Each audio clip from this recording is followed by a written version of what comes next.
children, it's Grandma Carla with Chapter 19 of Freddy Goes to Florida. The animals slept very soundly that night under the bridge without a suspicion of the loss of their gold or of the terrible fate that had overtaken Charles and Henrietta. Robert was the first to awake in the morning. It had stopped raining, but a heavy mist hid everything from sight. "My goodness," said Robert, "it must be dreadfully late. I wonder why I didn't hear the alarm when it went off at 5 o'clock. Hey, Freddy," he called. "Hank, wake up. We ought to have been on our way 2 hours ago." In 2 minutes, all of the animals were wide awake, and Freddy had gone out to see what was the matter with the alarm clock. Pretty soon, he came running back. "The clock is gone," he panted, "and Charles and Henrietta are gone, and the phaeton is gone. Everything's gone. I bet Charles has run away with the treasure." "Nonsense," said Mrs. Wiggins. "He couldn't if he wanted to. And besides, he isn't that kind of a rooster. I'm going to go see for myself." The other animals followed her, and when they came to the place where the phaeton had been, there was no phaeton there. But they found prints of muddy shoes all about the place, and the marks of the wheels of the muddy road, were as plain could be, so that they were very soon knew exactly what happened. "Henrietta and Charles were sleeping under the shawl," said Eek. "They made us get out. Probably they were captured in their sleep and didn't have a chance to call out to us." "Here's one of Charles's tail feathers," cried Alice. "He wasn't captured without a struggle, you may be sure of that." She was a great admirer of Charles. "We'd better start right away to follow these wheel marks," said Robert. "If we can find where the carriage has been taken to, maybe we can rescue them." So they followed the marks on down the hill, and they led straight back the way the animals had come from Florida, until they came to the road that went down to the house where the man with the black mustache lived, and they turned down that road. And here are all of the animals. Okay, they were talking about the clock being gone. They're underneath the bridge. You see them? None of the animals said very much as they plodded along through the mist to the rescue of their friends, for they knew not now that the man with the black mustache had stolen the carriage, and he was a dangerous and desperate character whom it would be hard to get the best of.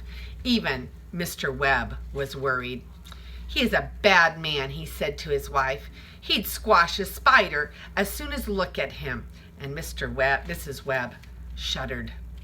Pretty soon they came near the house, and Jack said, "You'd better let me go ahead now, because I used to live here, and I know my way around." So he led them by a back way round to where they could peek in the barn window, and sure enough, there was the phaeton standing on the barn floor beside the rickety automobile, but the gold was not in it, and there was no sign of Charles and Henrietta. Although the mist was so thick that they could not be seen from the house, they did not dare stay near the barn for fear that the man with the black mustache might come out and find them there. So the 4 mice said that they would sneak up to the house and try to get in and find Charles and Henrietta, and the other animals went back and waited for them a little way down the road. After quite a long time, the mice came back, and the animals all crowded around them eagerly. "Did you see them?" they asked. "Are they all right? Did you find where the money is?" "We didn't find out anything," said Eek. "We didn't even get into the house.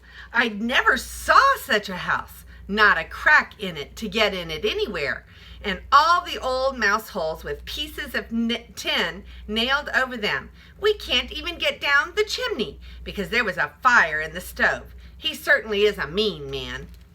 There, though," said Quick, "because we heard them talking, and Charles is there too, because we heard him crying." Poor thing," said Mrs. Wiggins. "But we'll get him out if we have to tear the whole house down with our horns and claws and beaks and hooves. Won't we, animals?" "We will, we certainly will," cried the determined travelers. "But the first thing," she continued, "is to find out where Charles and Henrietta are, and the second thing is to find out where the money is. Then we can make a plan. Has anybody anything to suggest?" "I want to suggest something," shouted Mr. Webb, but nobody heard him. So he crawled down into Mrs. Wiggins' ear and stamped around until he tickled her, and then he told her, and she told the others. He had no idea that he could get into the house through the keyhole. He had an idea that he could get into the house through the keyhole if Robert could carry him up through the door. This seemed a good idea to everyone except for Mrs. Webb, who thought it might be too dangerous. Indeed, she burst into tears at the very thought. "No, no, Herbert," she sobbed. "I can't let you go. You said yourself he was a wicked man. Suppose he should see you and hit you with a newspaper or something. I should never, ever forgive myself if I let you go." Mr. Webb, however, was firm in his decision, as spiders are apt to be, and having kissed his weeping wife tenderly on the forehead, he jumped down onto Robert's back, and they started. At the front door he got down, and while Robert hid behind a bush to wait for him, he crawled up and squeezed in through the keyhole. It was gloomy inside because the windows were rather dirty, but that didn't bother Mr. Webb, and he walked up the wall as easily as you could walk up your own front steps, and then he walked across the ceiling to the front parlor where he heard voices. The reason he walked on the ceiling was because that was the safest place for him to be. He knew that on the floors or on the walls he was much more likely to be seen, and people hardly ever look up at the ceiling except when they are in bed. And then, too, if you see a spider on the floor, it is easy to run over and step on him. But that is a pretty difficult thing to do if he is on the ceiling. So Mr. Webb walked boldly into the front parlor on the ceiling. The man with the black mustache and the dirty-faced boy were sitting at a table counting the gold coins they had stolen from the animals. They would count 20, and then they would wrap them up in a piece of newspaper and pack them away in a big canvas bag. But they didn't get on very fast because they both counted out loud, and they kept mixing each other up and having to start all over again. Mr. Webb watched them for a little while, and then hearing a noise in the far corner of the room, he walked over and saw Charles and Henrietta lying with their feet tied in a box behind the stove. Charles was lying on his back and staring gloomily at the ceiling, but Henrietta was picking busily with her beak at the knots in the string, and Mr. Webb saw that she had very nearly gotten herself loose. All at once, Charles caught sight of the spider. "Hey," he shouted. "Mr. Webb, oh my golly, I'm glad to see you. How did you find us? Are the others all here?" "What's the matter with those chickens?" said the boy. "Do you suppose one of them's laid an egg?"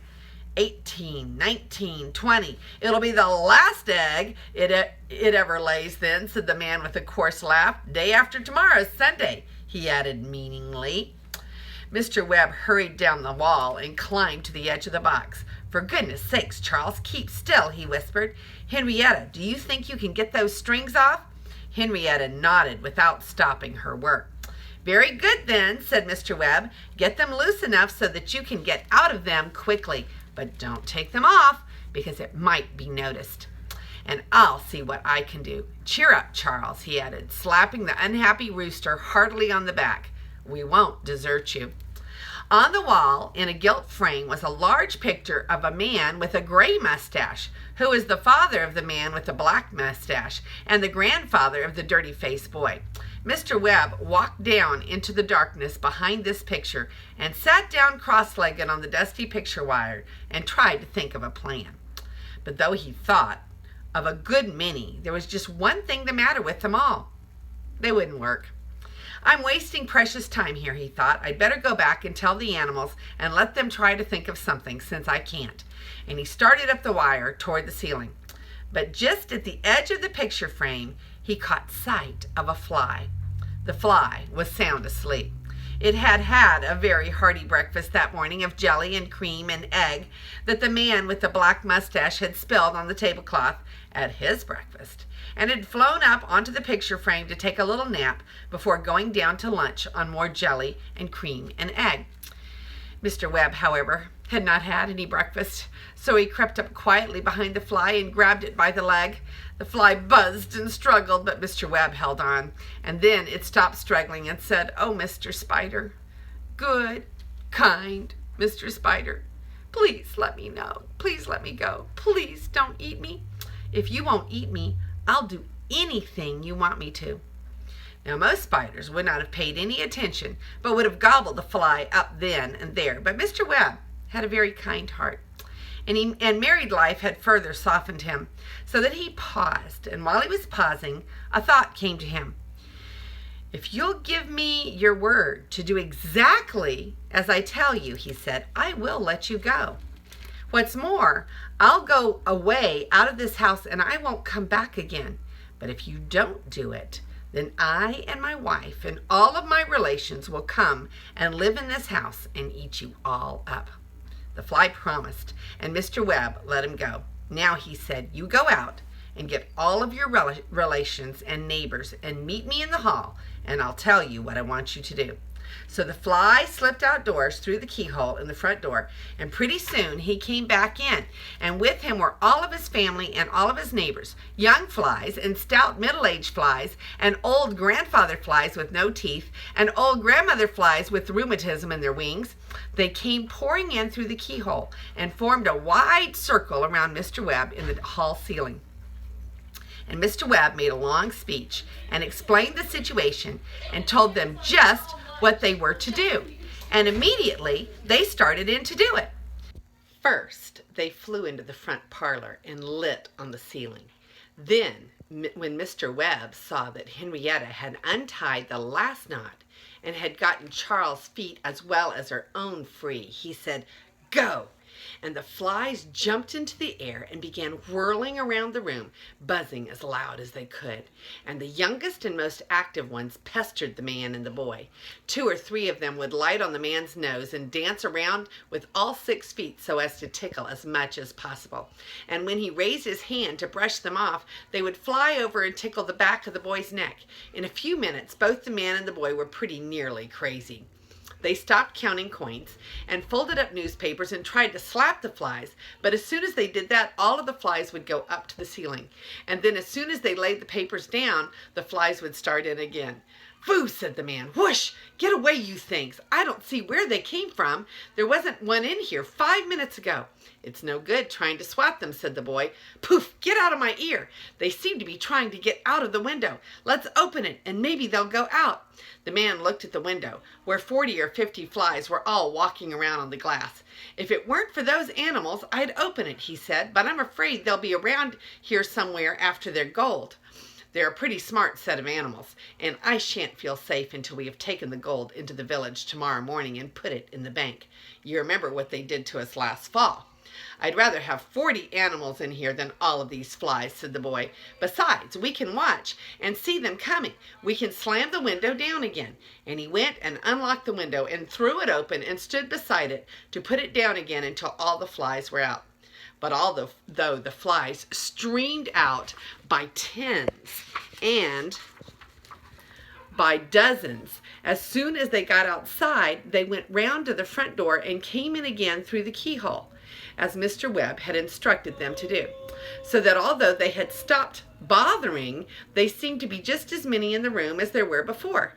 And for every dozen that flew out the window, 12 came in through the keyhole. "My goodness," said the boy, "there's no end to them." "Well, we'll have to leave the window open, that's all," said the man. "Come sit down and let's get these coins counted." And they started counting again, keeping a sharp lookout on the window. Now this is just what Mr. Webb had hoped that they would do. And he motioned to Charles and Henrietta, who had been peering anxiously over the edge of the box. The man and the boy were watching the window so that they did not see their 2 prisoners climb cautiously out of the box and tiptoe toward them. Charles was almost dead with fright, but he followed Henrietta until they stood just under the table. And then, at the signal from Mr. Webb, the flies all whirled down and began walking up and down the man's nose and buzzing in the boy's ears and generally plaguing them twice as much as they had before. And while they waved their arms to drive the flies off and shut their eyes to keep the flies out of them, Charles and Henrietta hopped up on the windowsill and down on the grass outside and then ran for their lives. Then Mr. Webb went out into the hall, and the flies gathered around him, and he made them a little speech of thanks, and then dismissed them. And he followed the last fly out through the keyhole, and he heard the parlor window go shut with a bang, and then the boy called, "Hey, Pa! Hey, Pa! Look, the chickens are gone!" He chuckled to himself. "That's a good job done," he said. "But now how are we going to get that gold?" This is Grandma Carla, and I love you.